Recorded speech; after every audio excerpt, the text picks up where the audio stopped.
On a frozen morning in Frost Harbor, veteran Nathan Cole believed he had inherited nothing but a graveyard of rusted ships. But when his German shepherd, Shadow, refused to move past a snow-covered slipway, his growls broke the silence of the storm. Buried beneath the ice wasn't treasure or gold, but a hidden ship carrying evidence of a company's deadly secret. A truth powerful enough to tear apart an entire town. Within hours, Nathan and Shadow would be drawn into a fight for justice, faith, and survival. This is a story of loyalty, miracles, and a dog who refused to let the past stay buried. Before we begin, tell me where you're watching from. Drop your country in the comments so we can see how far this story travels.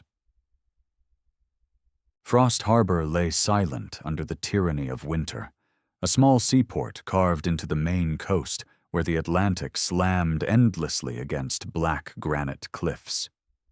The sky was heavy and pewter gray, pressing low as if trying to smother the town beneath its weight, and the snow came in a constant whispering fall, covering every rusted crane and skeletal hull in a shroud of white. Along the frozen waterfront sat a battered navy blue pickup, its tires crunching against rutted ice, heater rattling in protest as it tried to push back the cold. At the wheel was Nathan Cole, a man not yet 40, but carrying in his features the quiet evidence of a harder life. His face was sharp-boned, with high cheek ridges, and a nose slightly bent from being broken in a storm-lashed accident long ago. Dark stubble shadowed his jaw, and a pale scar sliced through his right eyebrow like a reminder carved by the sea itself. His green-gray eyes were steady, watchful, and calm, the eyes of a sailor who had measured storms and men alike. Nathan had once served as a naval boatswain's mate, years of hauling rope and steel across unpredictable oceans, shaping his body lean and strong, every movement careful and economical, the habit of a man who never wasted strength because he had seen what happened to those who did. The Navy had left him with discipline, vigilance, and a silence that sometimes weighed more than words. Beside him in the cab sat Shadow, his German shepherd. Shadow was 6 years old, heavy through the shoulders, with a thick coat of deep black streaked with silver along his spine and muzzle, giving the impression of an animal built from both smoke and frost. His amber eyes were sharp, restless, and intelligent, and his ears stood constantly alert, twitching to catch every change in the sound of the wind or the faint groan of ice shifting on the harbor. A faint scar marked his right flank, hidden beneath fur but felt if you pressed your hand against his ribs, a wound from a jagged hook during a frantic leap to save a drowning child years earlier. To strangers, Shadow was imposing, a dark sentinel with teeth meant to warn, but to Nathan he was steadiness embodied, the one companion who had never left when other things had fallen away. The truck idled near the decaying welcome sign of Frost Harbor, its letters barely legible under a crust of salt and ice. The gulls wheeled above the water with a harsh cry, their wings catching gusts of snow-laden air, and the few townsfolk on the street glanced up at the unfamiliar vehicle with the quick suspicion of people who knew every car in town and did not recognize this one. Nathan turned off the ignition, and the silence pressed in thick and absolute. He sat for a moment longer, gloved hands resting on the wheel, then exhaled and pushed open the door, stepping into the biting wind. Snow crunched beneath his boots, breath rising in pale clouds. Shadow leapt down beside him, landing lightly despite his size, and sat, watching with ears angled forward, waiting for Nathan's signal. Nathan had not come to Frost Harbor out of choice, but of obligation. A letter on thick legal paper had arrived weeks before, stamped with the name of Abernathy and Dole, informing him that Samuel R. Keegan, a distant relative he barely remembered, had died and left him ownership of Parcel 14, the abandoned shipyard that the locals called simply the graveyard. Nathan had no memory of meeting the man, only vague family mentions. But here he was, legal heir to a stretch of rust, snow, and silence. Along with the news came a warning in the form of gossip. Friends who still lived in Maine had written to him, "It's nothing but debt and decay. They'll laugh at you if you claim it. Nothing lives there anymore." He had read those words with a grim half-smile. He had known laughter before, sharp-edged and cruel, and it had never stopped him. The first stop was the law office, a narrow building near the diner where heat leaked in yellow squares onto the snow. Jacob Pierce, the clerk handling the case, greeted him at the door. Jacob was 30, pale and thin-shouldered, his neatly combed brown hair refusing to lie flat where one stubborn cowlick rose like a flag. His voice was polite, carefully measured, the voice of a man raised to believe that gentleness cost nothing and therefore should never be spared. He extended a cool hand, introduced himself, and ushered Nathan into the dim office warmed by a hissing radiator. Nathan signed the paperwork in a careful hand, each letter deliberate as though he were filling out orders that mattered, as he once had on storm-tossed ships. Jacob gave him a brass key marked 14 and warned him, half apologetically, that people talk. They always do. The place makes a roomer look for a coat to wear. His attempt at humor could not mask the tension in his eyes. Shadow sat silently near Nathan's boots, head high, tail still, and watched the exchange like a soldier on guard. As Nathan left the office, an old fisherman shuffled past, his green rubber boots coated white with salt. He was Silas Boone, a man in his 60s with a flattened nose from an accident with a winch, a beard yellowed by years of smoke, and shoulders still broad from decades of hauling nets. He eyed Nathan with the judgment of someone who had spent his life earning every inch of ground under his feet. "Keegan Yard?" he asked, his voice like gravel and barnacles. When Nathan nodded, Silas gave a low grunt. "Wind howls there, even when it don't hear." "Mind your step." He offered nothing else and walked on, as if his words had been a gift already more generous than the town believed Nathan deserved. The truck rattled over the final stretch of road, the harbor spreading out in a frozen curve beneath them. Cranes leaned against the sky like giant, broken-boned birds, their steel arms latticed with snow and ice. Warehouses sagged beneath drifts, their windows blackened, and their roofs groaning with weight. The gate was chain link, bowed inward under years of storms, locked with a padlock ringed in ice. Nathan fitted the key and twisted. The shackle snapped open with a sound like brittle bone. The gate groaned as he pushed it wide, and the moment he stepped inside, the world changed. The wind muffled, the gulls muted, as if the yard itself held its breath. The air smelled of salt, old oil, and mildew. Hulls rested on skeletal cradles, their ribs exposed and blackened by time. Names, half hidden by snow, flashed and disappeared as gusts swept across. Eleanor June, Morning Star, Piety. Rust streaked down the sides like tears frozen mid-fall. Every step crunched in the powder, sending up tiny clouds that the wind immediately tore away. Nathan walked slowly, eyes scanning the shapes, while Shadow padded beside him, ears forward, nose working the air as if reading stories Nathan could not. The dog nudged his leg once, a small but deliberate gesture, asking for reassurance. Nathan placed a gloved hand on his head and whispered, "I'm with you." At the far end of the yard stood the watchman's cottage, a squat salt box structure, its paint long surrendered to wind and salt. Icicles hung from its eaves like teeth. Nathan tested the lock, surprised when the old brass key slid easily into place. Inside was a single room, dusty but orderly, with a cot against the wall, a two-burner stove, and a corkboard littered with fading notes. Reminders of boats expected, storms predicted, a boy returning from Bangor.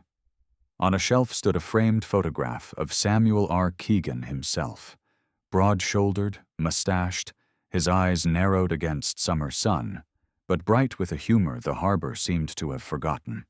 Nathan studied the image, a stranger who had chosen to leave him this burden or gift, and felt the peculiar intimacy of inheriting from a man he never knew. Shadow sniffed the corners, padded to the cot, then returned to sit at Nathan's feet, tail curling neatly, gaze steady. The cottage's single lamp flickered when Nathan tried it, but gave off a soft amber glow, pushing back the gray outside. He pulled off his gloves and warmed his hands over the small heater he had carried with him, then fed Shadow from a tin bowl. The dog ate with neat precision, ears twitching at every groan of wind against the walls. Nathan stood again in the doorway, looking out over the shipyard as dusk fell. Snow swept across the open ground in long ribbons, briefly revealing the geometry of the yard.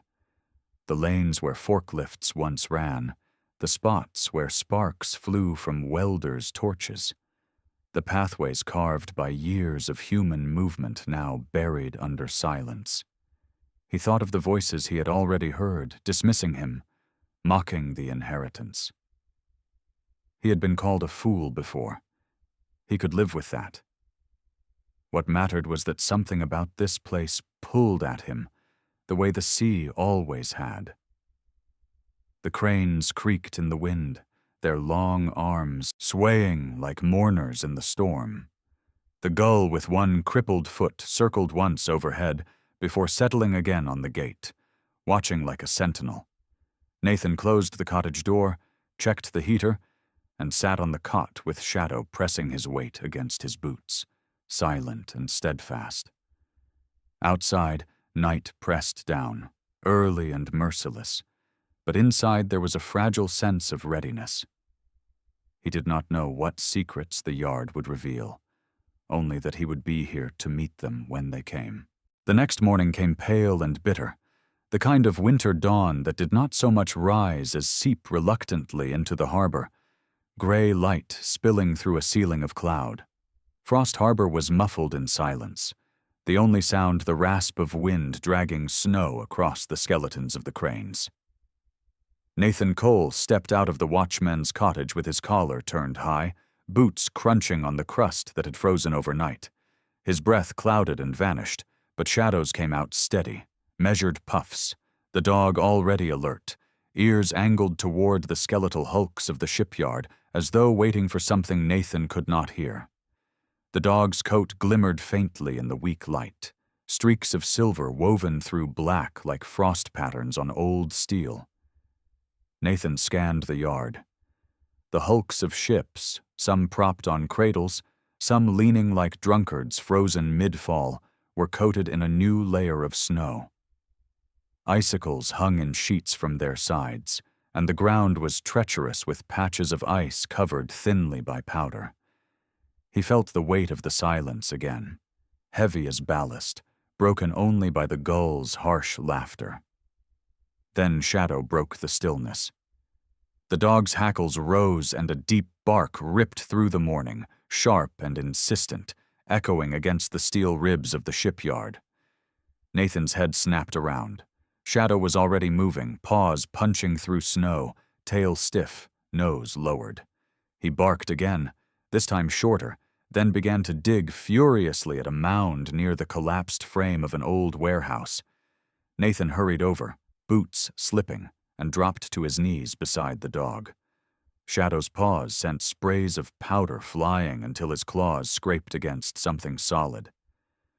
Nathan dug with his gloved hands, the cold biting even through the fabric, until wood and canvas appeared, an old backpack, edges stiff with frost, straps brittle from years entombed in ice.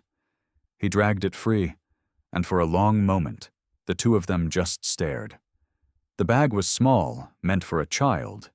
Its faded fabric was patterned with rockets and stars, the colors dulled but still visible. Nathan's breath hitched. He unfastened the frozen zipper, teeth grinding with resistance, and peeled it open. Inside, wrapped in plastic that had miraculously held, was a luggage tag. He wiped it clean, his thumb brushing over the words, Emily Saunders, Halifax, Canada. Nathan sat back on his heels, snow dampening his trousers. His mind worked like an engine trying to catch. Firing, missing, catching again. He had expected rust, maybe scraps of old tools. But not this. Not a child's backpack. Not a name. Not a destination. His chest tightened with an unease he could not name. Shadow whined softly, ears pinned, eyes fixed on him as if asking what this meant. The sound of footsteps crunching over snow made Nathan turn.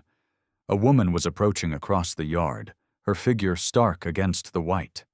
She moved carefully, one hand holding her coat closed, her boots sinking, deep in the powder.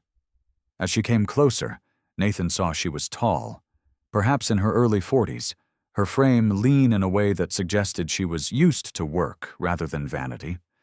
Her dark hair, streaked faintly with gray, was pulled into a loose braid that had frayed in the wind, strands escaping to whip against her face. Her skin was pale from the cold, her cheeks marked with windburn, and her eyes were a sharp blue that seemed to take in everything at once. "Mr. Cole?" she called, her voice clear but softened by a coastal lilt. Nathan stood, brushing snow from his gloves. "That's me," he answered cautiously. The woman stopped a few feet away, her boots crunching to silence. She carried a canvas satchel slung across her shoulder, its edges worn, patches sewn here and there. She looked directly at him, then at the backpack in his hands, and her lips pressed into a thin line. "My name is Dr. Clara Mendoza," she said, and the introduction landed with weight. "I knew Samuel Keegan.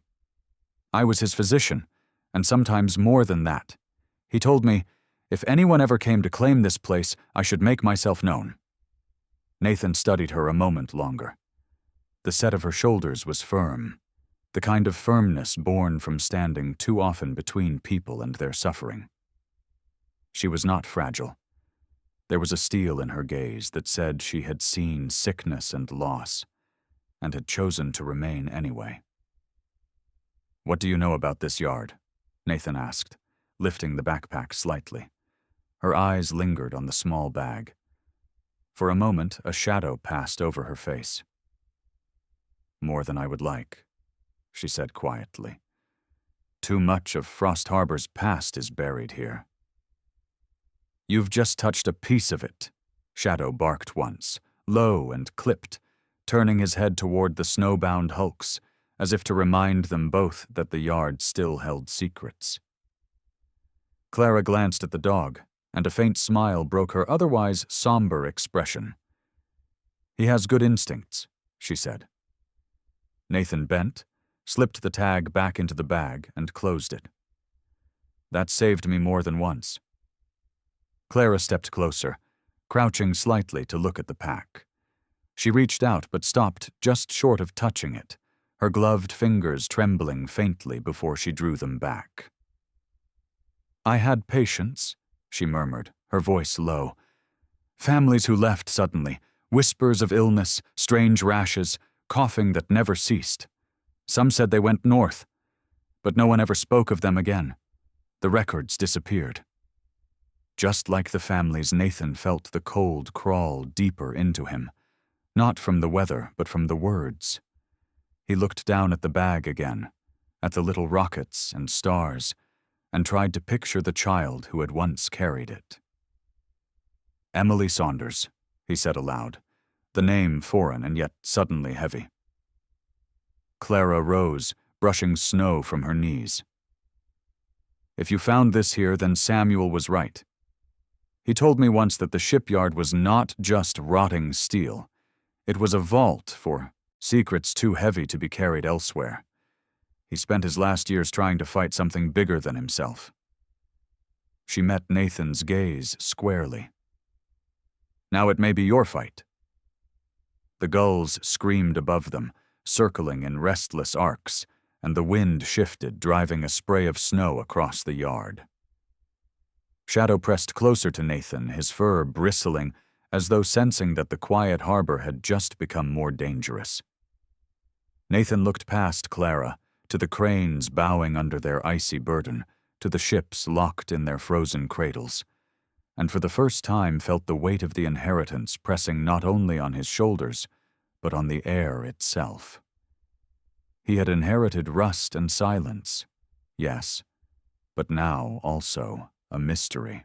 Snow had thickened by afternoon, laying down another white shroud across the shipyard, muffling each sound until even the gulls seemed hesitant to speak.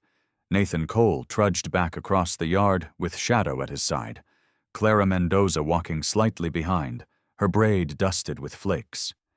They made their way toward the low administrative building near the docks, its windows clouded with frost, the door swollen from decades of damp and disuse. Nathan shoved at the frame until it groaned open, the stale air that rolled out thick with dust and paper rot.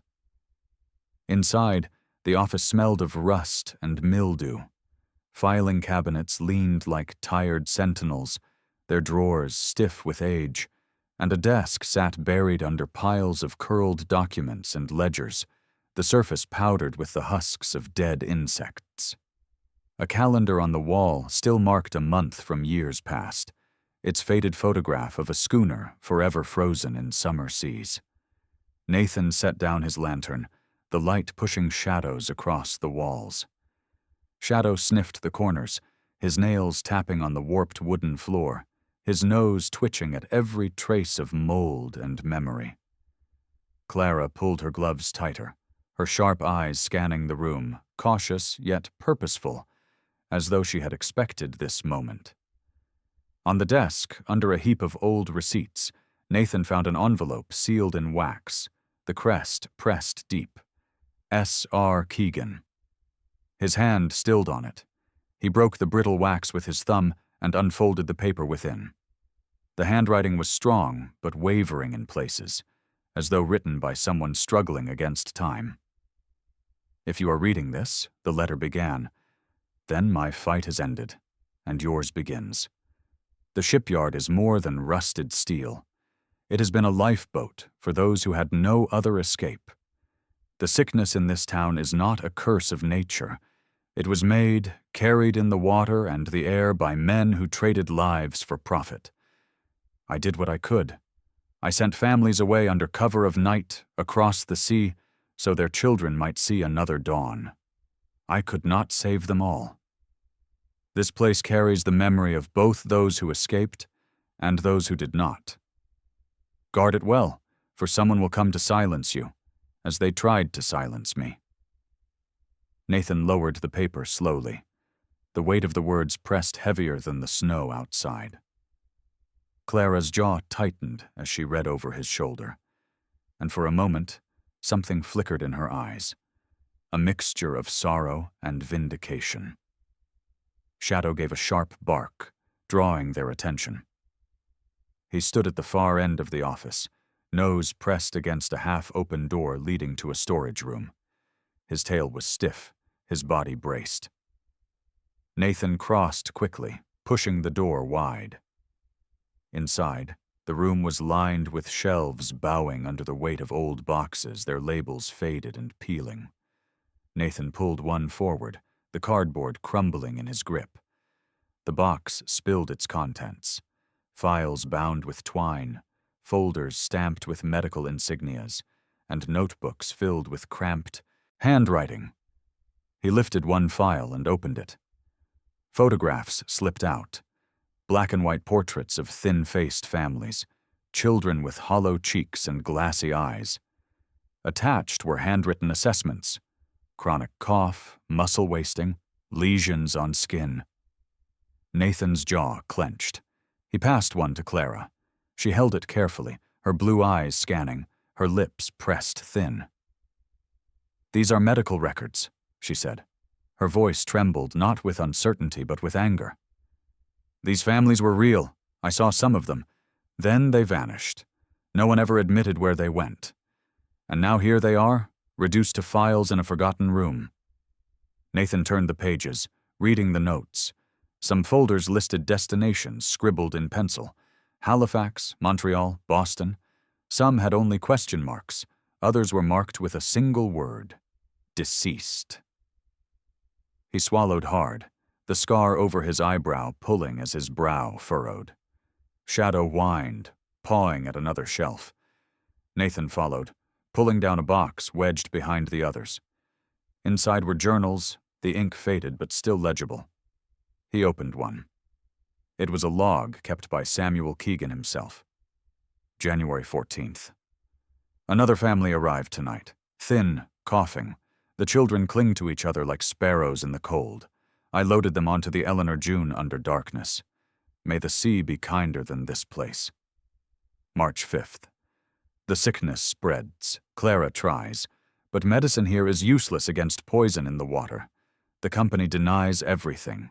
They will bury us in silence if we let them. Clara flinched at the mention of her own name. She reached for the journal, reading with quick, sharp eyes. "He wrote this," she murmured, "while I was still fighting to treat them." He knew the truth. Even then, Nathan closed the book slowly. The office, with its walls of dust and silence, suddenly felt crowded with ghosts. He could almost hear the footsteps of those families, the whispered prayers of mothers carrying children through snow to waiting ships. A sharp knock of wind rattled the window, startling Shadow into a growl. Nathan looked towards the glass.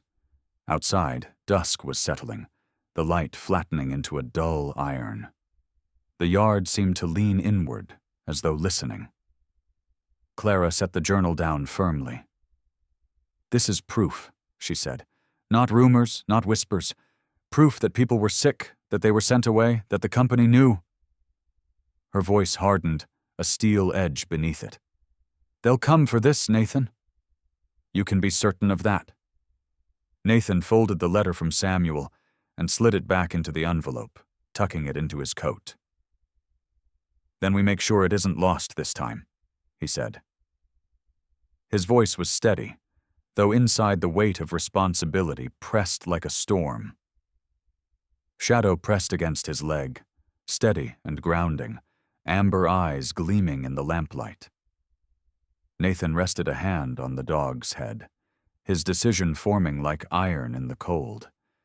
He had inherited more than land and rust. He had inherited a fight, and the first blows had already been struck long before he arrived. Night fell early over Frost Harbor, as though the town itself longed to hide from what the day had revealed. Snow thickened, driving sideways under a bitter wind, coating the cranes in ghostly robes and turning the shipyard lanes into rivers of drifting white. Nathan Cole stood outside the watchman's cottage, the sealed envelope from Samuel Keegan tucked inside his coat, its weight heavier than any steel anchor. Beside him, Shadow prowled the edges of the yard, paws sinking silently, ears pricked forward, his body tense as though he could sense the storm in more than just the air. Clara Mendoza remained inside the cottage, bent over the journals and medical records they had unearthed earlier, her brow furrowed, blue eyes scanning every page as though each word was a piece of a puzzle too long ignored. Nathan lit his lantern and raised it against the wind. The beam cast across the gates, through the blowing snow, and caught a glint of something unnatural in the distance. Headlights. They cut through the storm in sharp beams before dimming, the engine of a car humming low and controlled. Nathan stiffened. Few people drove into the yard. No one came without reason. Shadow growled, low and deep, the fur along his spine bristling. The vehicle emerged from the white curtain, a sleek black sedan, its paint polished even under the slashing flakes. It moved with deliberation, stopping just beyond the sagging gate. The door opened, and from within stepped a man who seemed almost cut from another world. He was tall, broad-shouldered, and wrapped in a heavy charcoal overcoat tailored to perfection, the fabric resisting the snow as though it dared not cling. His dark hair was slicked back with precision, gleaming wet in the stormlight, and his face was angular, clean-shaven, its lines sharp as though carved from stone. His eyes, pale gray and narrow, scanned the yard with the detached coolness of someone surveying property rather than people. The man's movements were unhurried, deliberate, each step crunching against the snow with an authority that did not need volume to declare itself. He stopped short of the gate, his polished shoes already gathering frost, and he placed gloved hands casually in his coat pockets.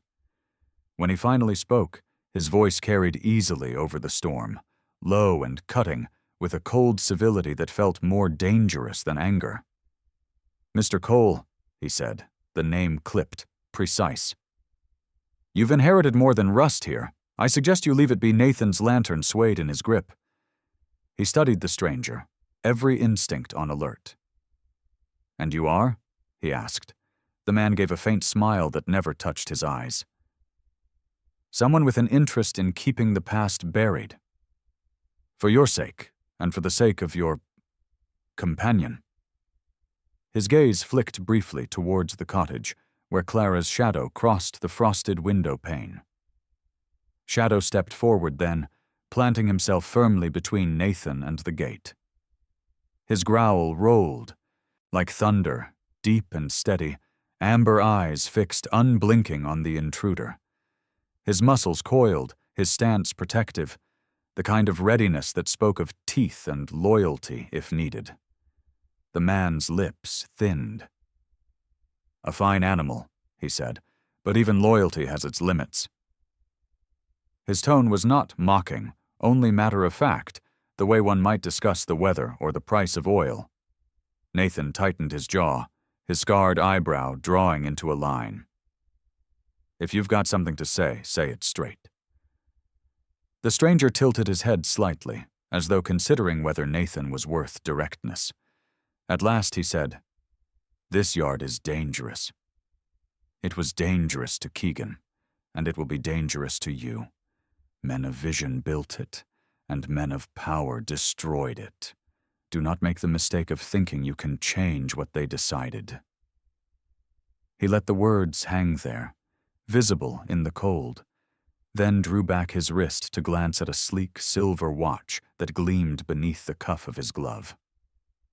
Without another word, he turned, his coat swirling against the storm. He stepped back into the sedan, the door closing with a muffled thud, and the car pulled away, its taillights vanishing into the curtain of white.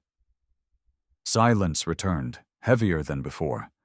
Nathan lowered the lantern slowly, his pulse still hammering, his breath fogging the air. Shadow's growl faded into a low whine as the dog pressed against his leg, a silent question of reassurance. Nathan scratched his ears, murmuring, "Easy, boy." Easy, but his own voice carried no ease. Clara emerged from the cottage then, her coat wrapped tight, her braid undone by the wind. She studied Nathan's face before glancing to the tracks left by the sedan in the snow.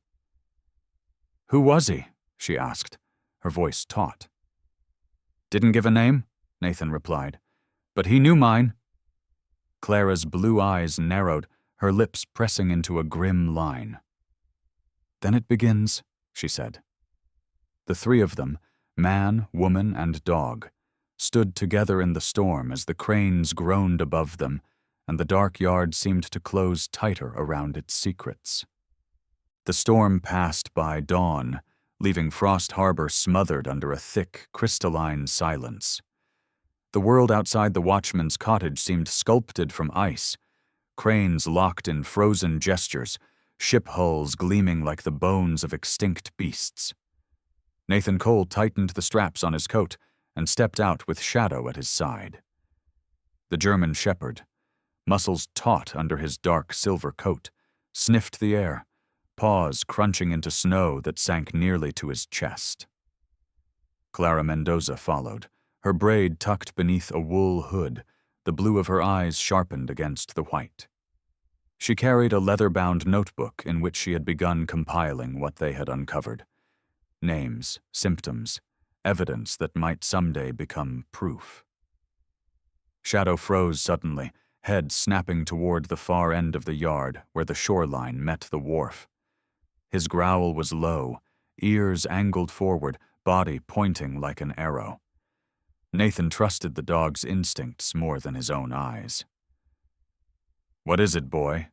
he murmured. Shadow lunged ahead, his paws throwing up powder, nose locked on a trail invisible to anyone else.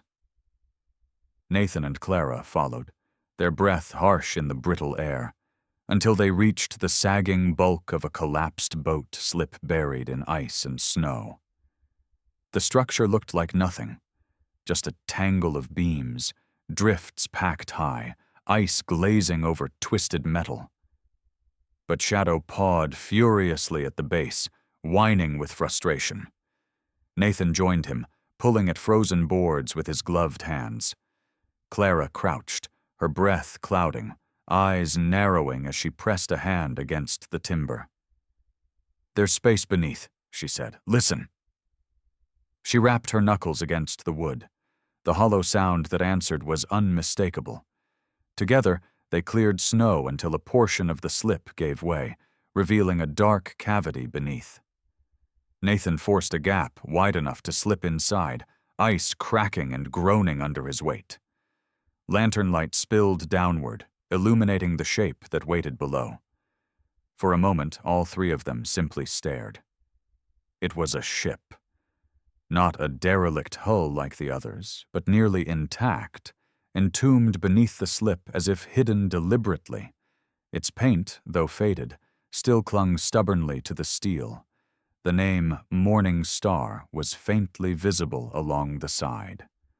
Frost clung to every rivet and line, but the vessel's bones held strong, preserved by the ice that had sought to bury it.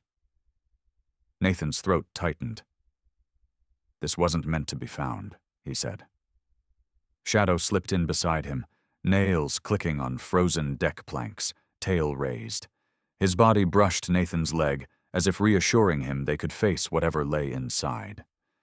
Clara followed carefully, lantern held high, her sharp features illuminated in orange glow. They forced open the hatch, hinges groaning like voices long trapped. Inside, the air was stale but carried something deeper, the heavy scent of oil and old wood, preserved by the cold. The cabin was cramped, shadows crowding. The corners, shelves stacked with crates and folded wool blankets, stiffened by frost. Nathan's lantern beam slid across a metal chest wedged against the bulkhead. Its edges were reinforced, the lock thick with rust. Shadow sniffed at it, tail wagging once, then stepped back, ears twitching. Nathan knelt, tugging until the lock snapped with a sharp protest. He lifted the lid, his hands shaking despite the cold. Inside lay files bound in string, reels of old magnetic tape, and a bundle of handwritten notes. He lifted one file, the letterhead stamped with the insignia of Astrakhan. Clara leaned in, eyes narrowing as she scanned the pages, her lips parted, breath quickening. "These are internal reports," she said. "Lab results, toxicology studies. They knew the water was poisoned." She turned another page, her gloved finger trembling. "This is proof of what I always suspected. They documented every test, every effect, and buried it." Nathan set aside the papers and unwrapped the bundle of notes. They were Samuel Keegan's handwriting again, more frantic this time. "I used the Morning Star to ferry them away, families coughing blood, children too weak to stand. Astrakhan will erase everything, but if this ship survives, so will the truth." Nathan's jaw clenched, his scar pulling tight. He dug deeper into the chest and found a reel-to-reel tape recorder, its casing dented but intact. A tape was still inside. He carried it to the small table, wiped frost from the controls, and with a hesitant breath, pressed play. Static filled the cabin, then a voice emerged. Samuel's, rough and weary, but firm. "If you are hearing this, then the Morning Star has kept its secrets longer than I could. Astrakhan dumped chemicals into the harbor. The sickness was not chance. It was design. They wanted profit, and they were willing to drown us in it. I ferried away as many as I could, but I could not save them all. Whoever finds this, carry it forward. Do not let them bury us twice." The tape clicked off. The silence afterward was heavier than the storm outside. Clara pressed a gloved hand to her mouth, her eyes glistening. "He risked everything," she whispered, "and he knew it wasn't enough." Nathan closed the chest and sat back on his heels, Shadow pressing against him, the dog's warm breath fogging the air. The evidence was here. Too much to ignore, too dangerous to carry alone. Nathan realized then that Samuel had not just left him a property. He had left him a war. The wind outside moaned through the broken beams of the slip, and Nathan felt the weight of eyes unseen pressing in. They were not safe. The man in the black coat would not let this stand. But for now, in the belly of a buried ship, they had something stronger than fear. They had proof. The storm rose without warning, as though the harbor itself had conspired to bury its secrets once more. By late afternoon, the wind had sharpened into knives, driving walls of snow across the shipyard. The cranes groaned in protest, their frozen arms swaying like ancient giants struggling against the weight of the gale. Nathan Cole barely managed to secure the hatch of the Morning Star before the first blast of white engulfed the dock. Inside the cabin, shadows danced as his lantern flickered in the draft, throwing Samuel Keegan's journals and Astrachan's files into a restless scatter. Shadow shook snow from his thick coat, ears pinned against the roar outside. He padded the narrow space with the restless energy of a sentinel, nails clicking against the frosted planks, tail rigid as though every sound demanded his judgment. His amber eyes gleamed in the dim light, alive with the urgency of a creature who sensed danger beyond human measure. Clara Mendoza pulled off her wet gloves and rubbed her hands briskly, her pale skin reddened from cold. She sank onto the bench, breath fogging in the air, and pushed damp strands of black hair from her wind-burned face. She looked older in that moment, the lines etched at the corners of her sharp blue eyes no longer softened by composure, but deepened by fatigue. Still, there was an intensity about her, the stubborn resilience of a physician who had learned to hold her ground against sickness and despair. She set her notebook aside with deliberate care, as though order itself was the only shield left against chaos. The hull trembled under the storm's assault. Snow whistled through cracks, and each gust struck with the force of a fist, rattling bolts and mooring chains. Nathan sat opposite Clara, hands braced on his knees, staring at the documents strewn before him. Each page told the same story: families coughing blood, children wasting away, the company's deliberate silence. He thought of Samuel Keegan's taped confession, of his decision to risk everything by ferrying families away, and felt the weight press down on his chest. Clara's voice broke the silence, low and steady despite the storm. "You understand what this means, don't you?" she asked. "If these records reach the wrong hands, they'll vanish again. Just like the families. Just like the truth." Nathan raised his scarred brow, the pale line splitting his expression. "And if they don't? Then they'll come for us," she replied. Her eyes flicked toward the hatch, as if expecting the man in the black coat to step inside with the wind. The fact that he showed himself at all means they're watching already. Nathan leaned back, the wood creaking under his weight. His face was calm, but his mind churned with the old discipline drilled into him at sea: assess, adapt, survive. He had fought storms before, storms that tore sails and stole men into the waves. But this was different. This storm carried more than weather. It carried intent. Shadow settled against his boots, a heavy warmth pressing through the cold. The dog lifted his head, eyes meeting Nathan's with a question that required no words. Nathan reached down, fingers brushing through the coarse fur at his neck. "We don't run," he murmured. The lantern sputtered, throwing the cabin into near darkness before flaring back. Clara wrapped her coat tighter, her breath ragged. "Samuel believed this fight mattered more than his life," she said, her voice shaking only slightly. "He asked me once, 'What's the value of truth if no one survives to tell it?' I didn't have an answer then. I'm not sure I do now." Nathan's jaw tightened.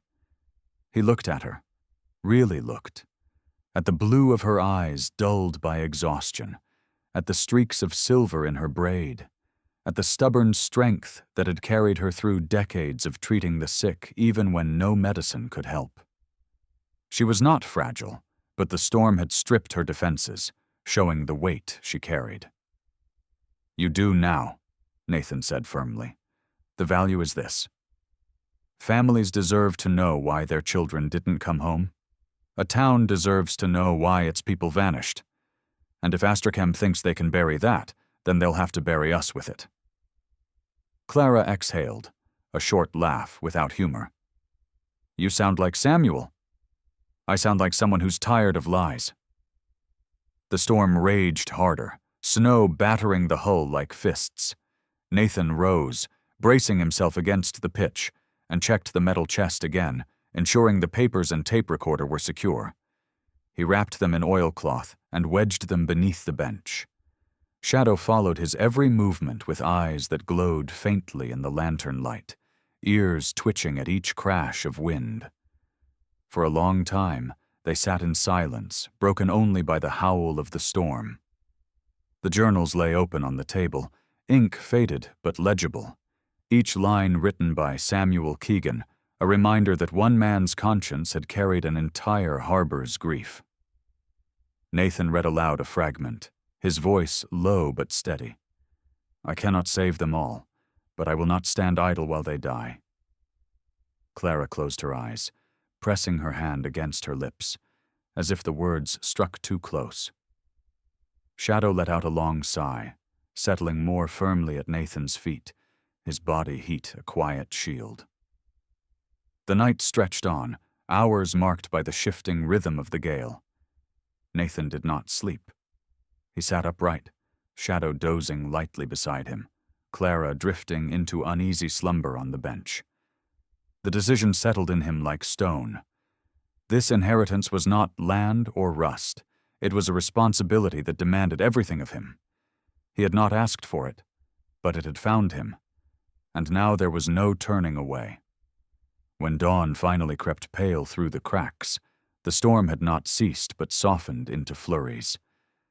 Nathan rose, stiff and cold, and looked over at Clara, her features softened in sleep.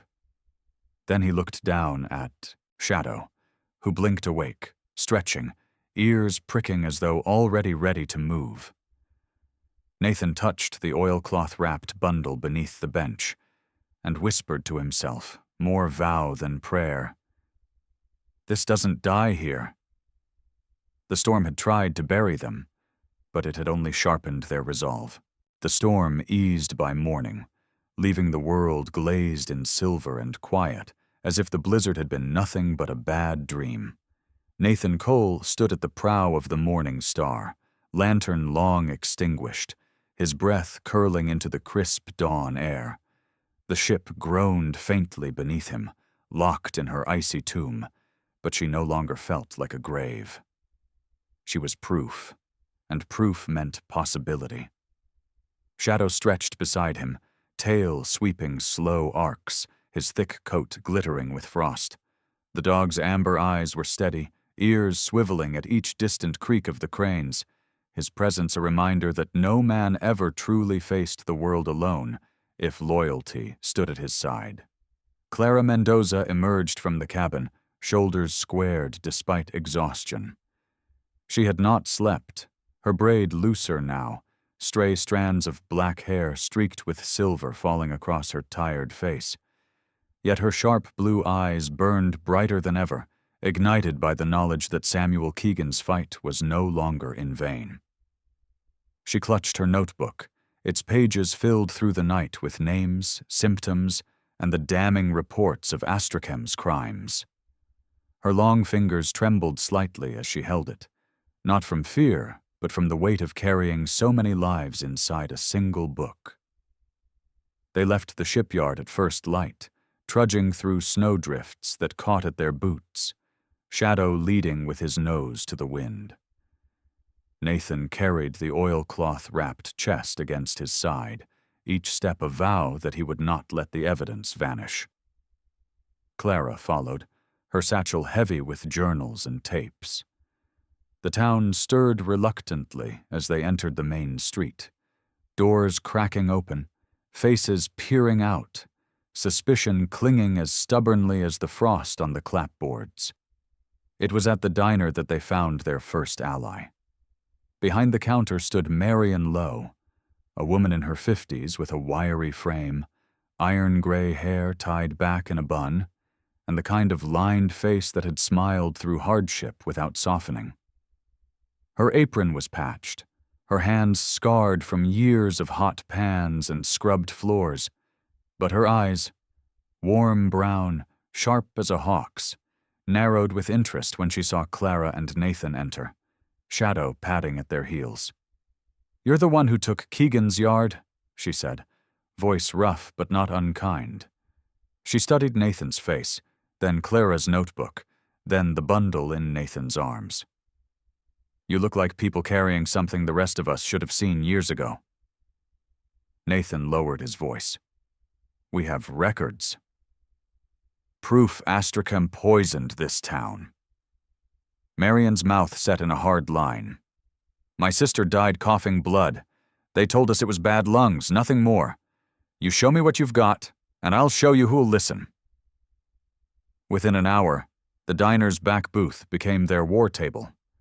Marion introduced them to David Chen, a journalist from Portland who had been sniffing around Frost Harbor for months. David was in his early 40s, compact and sharp, with a high, lean face framed by a neatly trimmed beard peppered with gray. His dark eyes held the restless energy of a man who had lived too long on deadlines and truths no one wanted to print. A thin scar ran along his jawline, a gift from an angry miner he had once exposed in West Virginia. Yet, despite cynicism carved into him by years of threats and lawsuits, he carried himself with a kind of dogged persistence, the stubborn refusal to quit. Chen listened without interruption as Nathan laid the files across the table, as Clara pointed out names she recognized, as the tape recorder played Samuel Keegan's voice into the quiet hum of the diner. When the recording ended, silence clung heavy, broken only by Shadow's slow exhale beneath the table.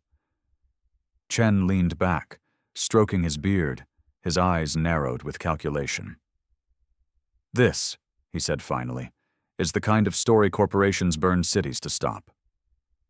But it's airtight. You've got internal documents, medical records, eyewitness testimony. If you're ready to stand in the fire, I'll bring the matches." Clara's hand tightened on the notebook. "It's not about us. It's about the families, the children who never came home." Chen gave a short nod, his cynicism softened by respect. "Then we make sure no one can bury this again." 2 weeks later, the first articles appeared.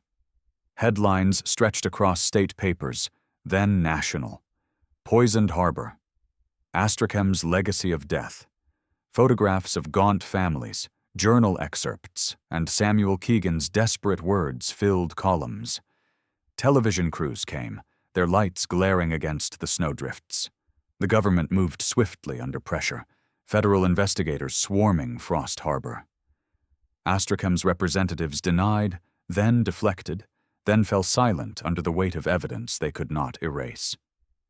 Spring came slowly that year, but it came. Snow melted from the cranes, gulls wheeled above waters no longer slick with oil, and men in hard hats arrived not to dismantle but to rebuild. The shipyard that had been a graveyard began to hum again, not with industry, but with renewal. A memorial was placed at the dock, names etched in steel plates. Those who had vanished, those who had been ferried away, those who never returned. Nathan stood there one morning as the sun rose, painting the harbor in fierce streaks of crimson and gold. Shadow sat at his side, ears forward, chest proud, his amber eyes reflecting the fire of dawn. Clara stood a short distance away, her braid loosened by the wind, a faint smile softening her features as she watched families gather, as she watched the town breathe without fear for the first time in years. Nathan laid a hand on Shadow's back, feeling the steady thrum of life beneath the thick coat. He whispered, voice rough but certain, "We've given this place back its light." The dog pressed closer, and the harbor, at last, seemed to exhale. Sometimes miracles don't come with thunder from the heavens or angels descending in light. They come quietly, through the courage of ordinary people who refuse to let the truth die, through a loyal dog whose instincts protect more than one life, and through the strength of a heart that still believes justice can bloom even in frozen ground. Nathan and Shadow's fight in Frost Harbor reminds us that God's hand often moves in unseen ways, guiding us to stand firm when silence seems easier, and to carry light into places long buried in darkness. And just like Nathan, each of us in our daily lives is called to protect what is good and true. Whether it's defending our families, standing up for the weak, or simply choosing honesty in small, quiet moments. These choices, though unseen by the world, are seen by God, and they matter. If this story touched you, share it with someone who needs to be reminded that hope is never lost. Leave a comment below about what miracles you've witnessed in your own life, and don't forget to subscribe so you can join us on more journeys of courage, faith, and redemption. May the Lord bless you and your loved ones, keeping you safe, strong, and filled with light in every season.